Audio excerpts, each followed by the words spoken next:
They say a man can lose everything in a single night. I used to think that was just something people said to make themselves feel better about bad decisions. Then came the night my wife called me 17 times, and I never answered. My name is Kenji Sato, and this is the story of the worst mistake I ever made. Rain tapped softly against the floor-to-ceiling windows of the private lounge overlooking downtown Seattle. The city lights shimmered across the glass like scattered stars while jazz music drifted through the room. I sat in a leather chair with a crystal glass in my hand, surrounded by people who laughed too loudly and smiled too easily. Across from me, Yuki Tanaka leaned forward, telling a story I barely listened to. My phone vibrated once against the table. Then again. Then a third time. I glanced at the screen. Amara. My wife. 8 months pregnant and worried about everything lately. The baby kicked too much. The baby kicked too little. The nursery wasn't finished. The hospital bag wasn't packed correctly. Every call felt like another small emergency that somehow always turned out fine. I silenced the phone and set it face down. You should answer that, one of my associates said casually. Yuki reached for the bottle and refilled my glass before I could move. Or, she said with a playful smile, you could enjoy one evening without being summoned home. The room chuckled. I did too. Looking back, that sound still haunts me. My phone vibrated again. And again. The screen lit up with Amara's name so many times it almost looked permanent. Outside, the rain grew heavier. Inside, I ignored it. At 9:14 p.m. she called. At 9:18 p.m. she called again. At 9:23 p.m., another call. Then another. By 10 p.m., there were 17 missed calls waiting for me. 17 chances to hear her voice. 17 chances to change everything. I never took a single one. What I didn't know was that Amara wasn't calling because she was nervous. She wasn't calling because she needed reassurance. She was sitting in the back seat of an ambulance, one hand resting on her stomach, the other clutching her phone. The contractions had started early. The pain was getting stronger. And with every mile that carried her closer to the hospital, she kept believing I would answer the next call. Then the phone stopped ringing. And for the first time that night, she was completely alone. The first thing Amara noticed when the ambulance doors opened was how cold the air felt. Not physically cold. Lonely cold. The kind that settles into your chest when the person you need most is not there. Bright hospital lights reflected off polished floors as nurses guided her through the emergency entrance. Someone asked her a question. Another person clipped a monitor to her finger. A third adjusted the blanket around her shoulders. Voices blended together into a distant hum. Through it all, her hand never left her phone. Has your husband been contacted? A nurse asked gently. Amara forced a smile. He will be here soon. She believed it when she said it. At least she wanted to. The labor and delivery floor was unusually quiet for a Thursday night. Rain streaked the windows overlooking the city while monitors beeped softly from nearby rooms. A nurse named Rebecca helped settle Amara into a bed and checked her vital signs. Her expression changed almost immediately. Not panic. Concern. Professional concern. The kind medical workers learn to hide from patients. I am going to get the doctor, she said calmly. Everything is okay? Amara asked. Rebecca hesitated for half a second. The doctor will explain everything. That answer told Amara more than any explanation could. 10 minutes later, Dr. Michael Carter entered the room. 50 years old. Calm eyes. Silver hair. The kind of doctor people trusted immediately. He reviewed the chart in silence before pulling a chair beside her bed. That small gesture scared her more than anything. Doctors only sat down when conversations mattered. Amara, he said softly. There are some complications developing faster than we expected. Her fingers tightened around the edge of the blanket. Is my baby okay? Right now, yes. Right now. 2 words she immediately hated. Outside, thunder rolled across the city. Dr. Carter continued speaking carefully, choosing each word with precision. There were risks. More tests were needed. The medical team was preparing for every possibility. Amara listened, but her attention kept drifting back to the phone resting beside her leg. No messages. No calls. No sign of Kenji. She opened their text conversation. The last message she had sent hours earlier stared back at her. I think tonight might be the night. A tiny gray checkmark sat beneath it. Delivered. Never answered. Would you like us to try contacting him again? Dr. Carter asked. Amara swallowed hard and nodded. Another nurse attempted the call. Straight to voicemail. They tried again. No answer. The room seemed smaller afterward. The silence heavier. Minutes passed. Then another contraction arrived stronger than the last. Amara squeezed the bedrail and closed her eyes. When it eased, tears sat quietly in the corners of her eyes. She wiped them away before anyone noticed. Or at least before anyone pretended not to notice. Dr. Carter stood to leave, then paused near the door. We are going to take very good care of you, he said. Amara managed a faint smile. I know. The door closed behind him. Rain tapped against the window. The monitor beside her continued its steady rhythm. And for the first time all night, a terrifying thought entered her mind. What if Kenji was not coming at all? At 10:37 p.m., the city looked beautiful from 40 floors above the street. Rain painted silver streaks across the glass while distant headlights moved like rivers of light below. Inside the lounge, soft music drifted through the room. Crystal glasses reflected the glow of expensive chandeliers. Someone told a joke. Laughter followed.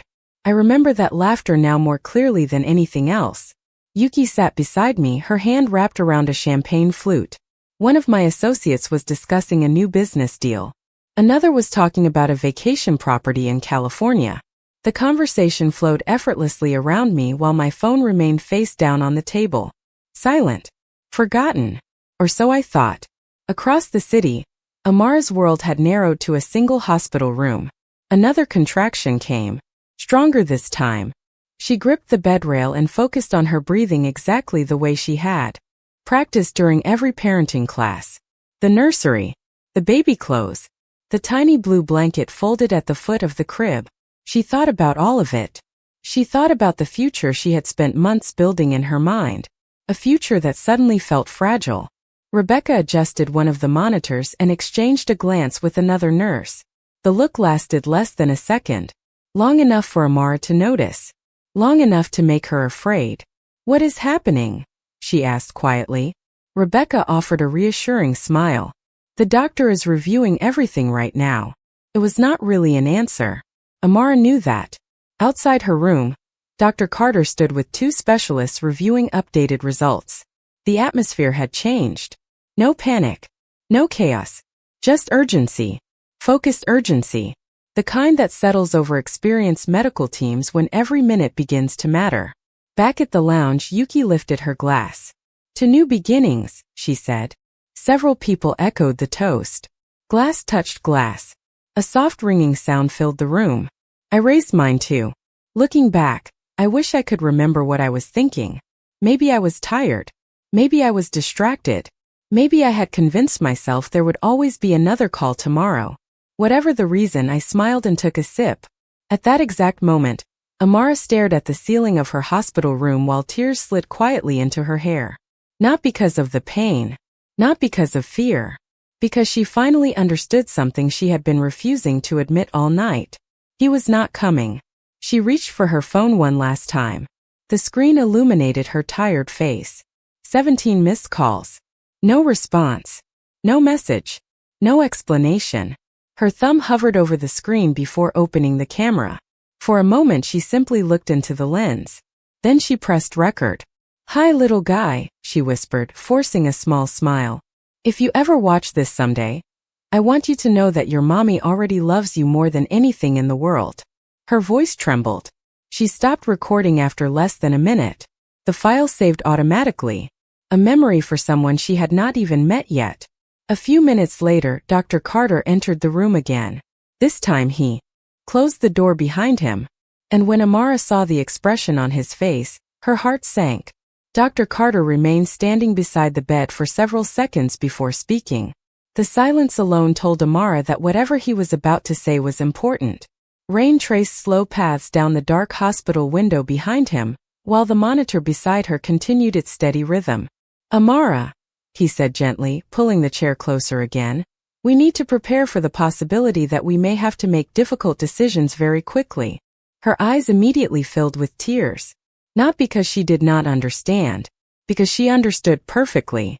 Every mother hears stories during pregnancy. Stories about unexpected complications. Stories that always seem distant until suddenly they are not. She looked down at her stomach and placed both hands over it. The baby shifted slightly beneath her touch. "My son is going to be okay?" she asked. Dr. Carter hesitated. Then he nodded carefully. "Our entire team is focused on protecting both of you. Both of you. Not a promise. Not a guarantee. Just hope." After he left, the room felt impossibly quiet. Amara reached for her phone again. No messages. No missed calls. Nothing.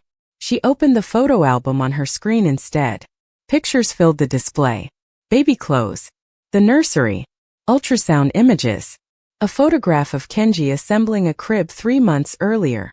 He had looked annoyed the entire time because the instructions made no sense, but she had laughed so hard she nearly dropped her phone taking the picture. For a moment she smiled through her tears.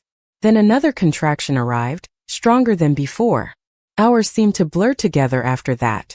Nurses entered and exited. Machines beeped softly. Rain gave way to silence outside as midnight approached. Somewhere around 1 in the morning, Rebecca squeezed her hand and whispered, "You are doing great." Amara nodded, although she no longer felt strong. She felt tired. So incredibly tired. Then, just after 2 o'clock, everything began moving faster.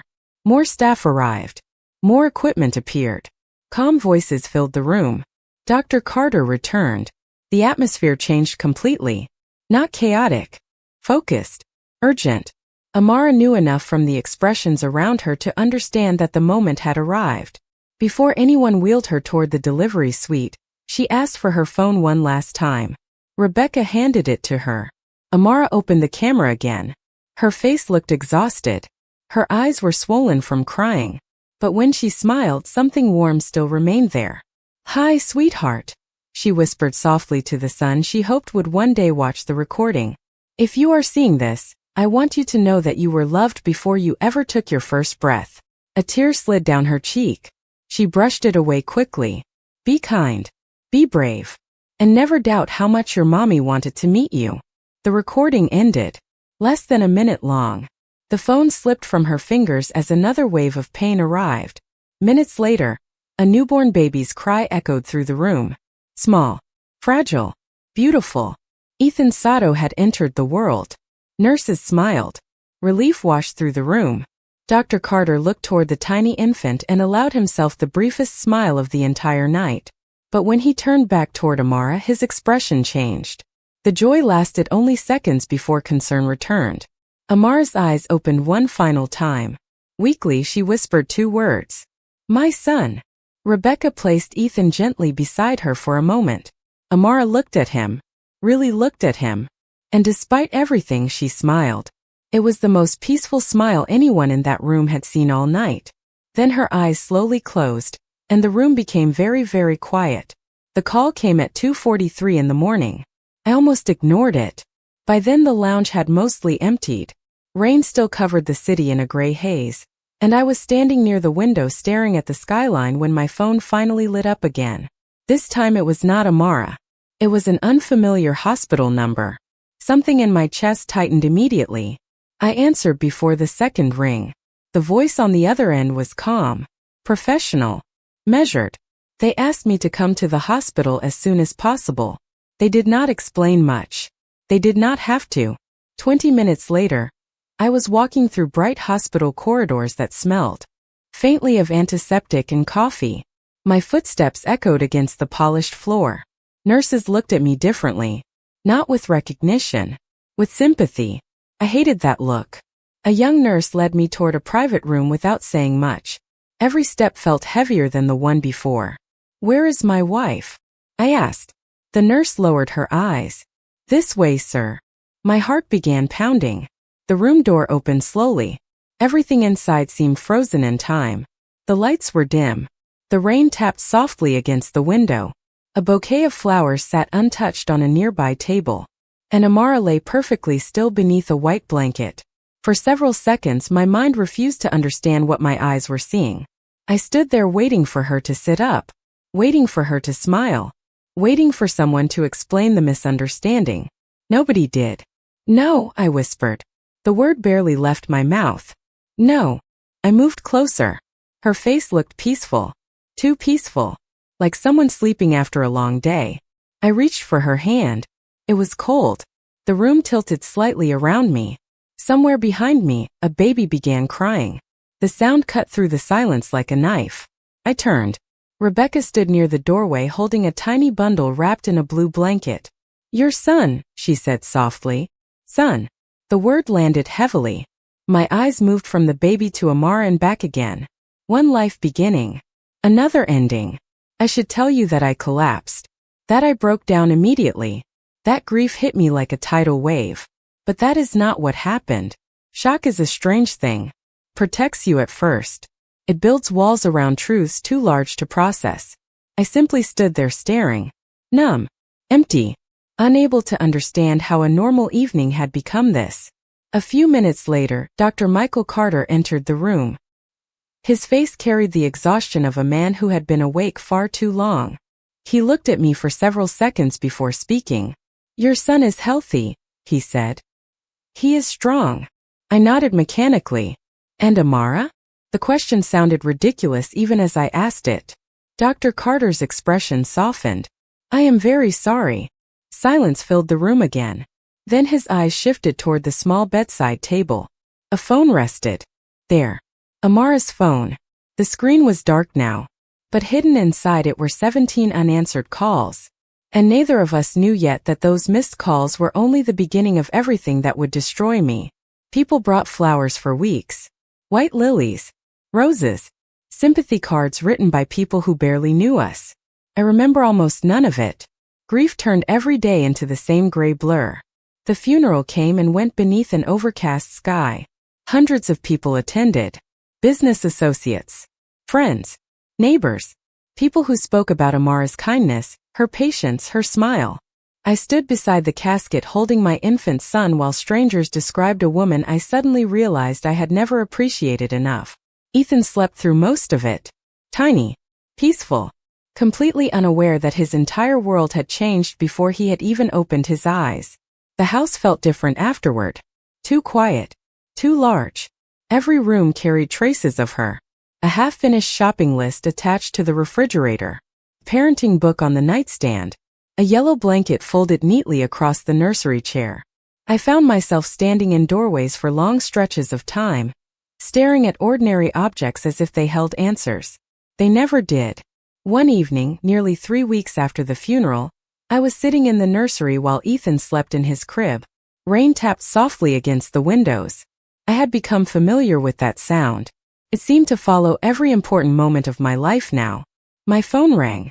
The caller ID displayed Dr. Michael Carter. I almost ignored it. Then I answered.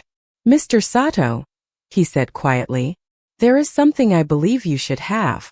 The next afternoon, I met him at the hospital. His office overlooked the city. Diplomas lined one wall. Family photographs covered another. He looked older than I remembered. More tired. After a few moments of silence, he opened a drawer and removed a small cardboard box. Nothing expensive. Nothing remarkable. Just a simple box sealed with clear tape. He placed it carefully on the desk between us. Amara asked that this be given to you, he said. My stomach tightened immediately. What is it? Dr. Carter folded his hands together. Things she wanted her family to have. I stared at the box without touching it. Suddenly I was afraid of it. Afraid of what waited inside. Afraid of hearing her voice again. Afraid of discovering truths I could not undo. Why now? I asked. Dr. Carter looked toward the window for a moment. Because I wanted to make sure you were ready. Ready. The word almost made me laugh. There was no ready for something like this. Eventually I lifted the lid. Inside sat a leather journal. Several sealed envelopes. A flash drive. And a small stack of photographs. The first picture showed Amara standing in the nursery months earlier, one hand resting on her stomach. She was smiling directly at the camera. Happy. Hopeful. Alive. My chest tightened so sharply I had to look away. Beneath the photographs rested an envelope with my name written across the front in her handwriting. Simple black ink. Just 2 words. Kinji. My hands began shaking before I even opened it. And for the first time since her death, I felt something worse than grief. I felt fear. The envelope felt heavier than paper should have felt. I sat alone in Dr. Carter's office staring at my name written in Amara's handwriting while rain drifted across the windows outside. For several seconds I could not move. Then finally I opened it. The letter inside was only 3 pages long. Amara had always written simply. No dramatic speeches. No complicated words. Just honesty. The first line shattered me. If you are reading this, it means our son is here. It also means I am not. My vision blurred immediately. I blinked hard and continued reading. She wrote about Ethan. About the first time she felt him kick. About the tiny socks she bought 3 months too early because she could not resist them. About the future she imagined for him. Then she wrote about me. Not with anger. Not with blame. Somehow that hurt even more. She wrote about the day we met. About our first apartment. About late-night takeout dinners when neither of us knew how to cook. Small memories I had forgotten years ago. Memories she had carried all the way to the end. Halfway through the second page, a folded medical report slipped from between the sheets. My eyes moved across the document. Then I read it again. And again. I could not understand what I was seeing. Diagnosis. Cardiac condition. High-risk pregnancy. Multiple specialist consultations. Date stretching back nearly 8 months. 8 months. My pulse began racing. I looked up at Dr. Carter. What is this? My voice sounded unfamiliar. Dr. Carter remained silent for a moment before answering. Amara was diagnosed during her 2nd trimester. The room suddenly felt smaller. Why did nobody tell me? He held my gaze. Because she asked us not to. I stared at him. That is impossible. No, he said quietly. It is not. He opened a folder resting on his desk and slid several documents toward me. Consent forms. Consultation notes. Treatment recommendations. All signed by Amara. Every page carried her signature. Every page told the same story. Specialists had recommended procedures. Additional interventions. Options that might have reduced risks. But many carried potential consequences for the pregnancy. Amara refused them. Every single time. My hands began shaking. Why? The answer came from the letter still resting in my lap. Near the bottom of the final page. I already knew what it would say before I read it. Because Ethan deserves his chance to live. The words seemed to echo through my skull. Beneath them was one final paragraph. If I have to choose between protecting myself and protecting our son, I will choose him every time. Please do not let him grow up wondering if he was wanted. Tell him I loved him before I ever saw his face. By the time I reached the end, tears were falling onto the paper. Uncontrollable. Silent.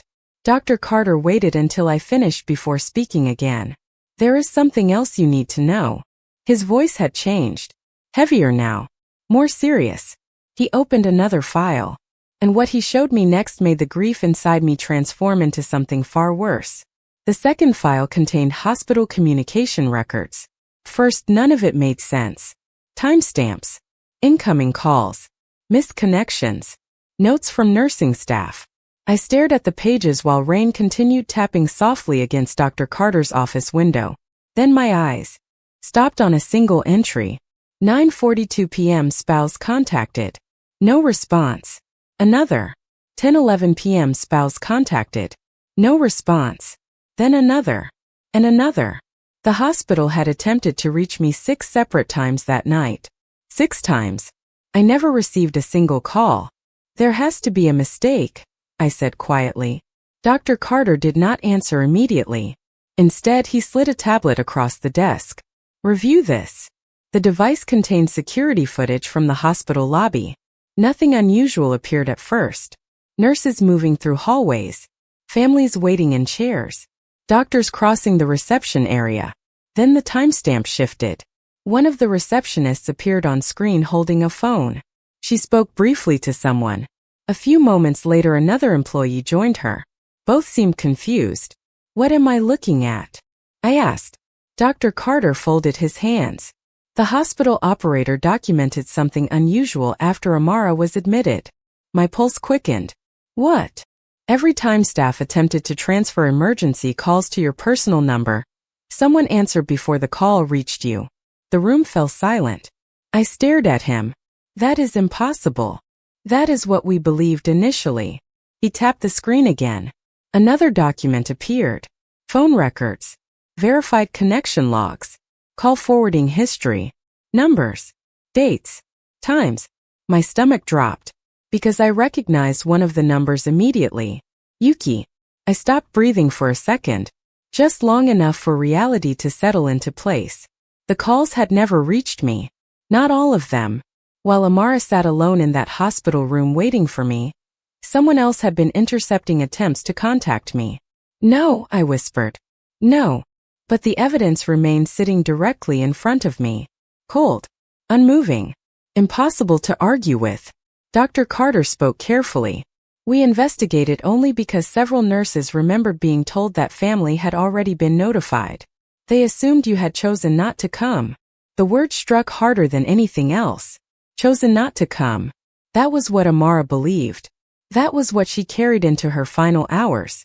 Not confusion. Not uncertainty. Certainty. She believed I knew. And stayed away anyway. My hands covered my face. The grief I had been carrying for weeks suddenly transformed into something unbearable. Because now I understood the truth. Every unanswered call. Every missed message. Every minute she spent staring at her phone. She was waiting for me. Not for a husband. Not for a powerful man. Just for me. Dr. Carter opened one final folder. Inside rested a handwritten note from a nurse. A simple observation recorded shortly before Ethan was born. I read the final sentence twice. Then a third time. Patient continued asking if husband was on his way. Remained hopeful until the very end. The paper slipped from my fingers. Across the room, rain streaked down the glass in silent lines. For the first time in my life, I understood that some mistakes cannot be fixed. Some apologies arrive too late. And some truths do not break your heart. They bury it. 1 year later, I stood beneath a gray autumn sky holding a single white rose. The cemetery was quiet except for the distant sound of wind moving through the trees. Ethan sat in my arms, his small fingers wrapped around the collar of my coat. He had Amara's eyes. Everyone said so. The first time I noticed it, I had to leave the room because looking at him felt like looking at a piece of her that refused to disappear. I knelt beside the headstone and placed the flower carefully against the polished granite. The inscription had become painfully familiar. I had read it hundreds of times, maybe thousands. Some people visit graves on birthdays. Some visit on anniversaries. I came every week. Every single week. Not because I believed she could hear me. Because I needed to say the things I never said when she was alive. Ethan pointed toward the photograph etched into the stone. Mommy, he asked. His voice was small and curious. He was old enough now to ask questions but too young to understand the answers. Yes, I whispered. That is Mommy. He stared at the picture for several moments. Then he looked up at me. Did Mommy love me? The question hit me harder than anything I had faced in my entire life. Harder than loss. Harder than regret. Harder than guilt. Because I knew exactly how to answer. More than anything, I said. Before she ever saw you. Before she ever held you. She loved you. Ethan smiled and leaned his head against my shoulder. Satisfied. Certain. Children accept love much more easily than adults do. We sat there together while the wind moved through the cemetery. After a while he asked another question. The one I had secretly feared for years. Did Mommy love you too? My throat tightened immediately. I looked down at the white rose resting against the stone. At her name carved into granite. At the dates that represented a life far too short. Tears blurred my vision.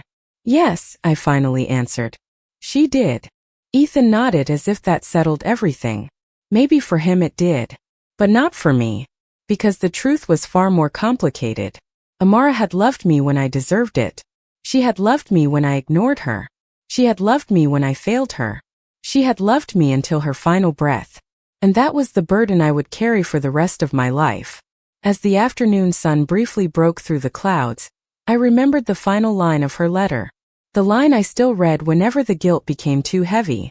Be a good father. Let our son know kindness. Let him know love. do better than we did. I had spent the past year trying. Every bedtime story, every school event, every scraped knee, every laugh, every tear. I was trying. Not because redemption was possible. Some debts cannot be repaid. Some wounds never fully heal. I did it because she had asked me to. Ethan squeezed my hand as we turned to leave. Behind us, the white rose remained beside her grave, bright against the gray stone. And as we walked away together, I finally understood something that had taken me far too long to learn. She gave me the greatest gift of my life. A son, a future, a second chance to become a better man. And all she asked in return was for me to answer the call. The tragedy is that I heard it only after the silence began.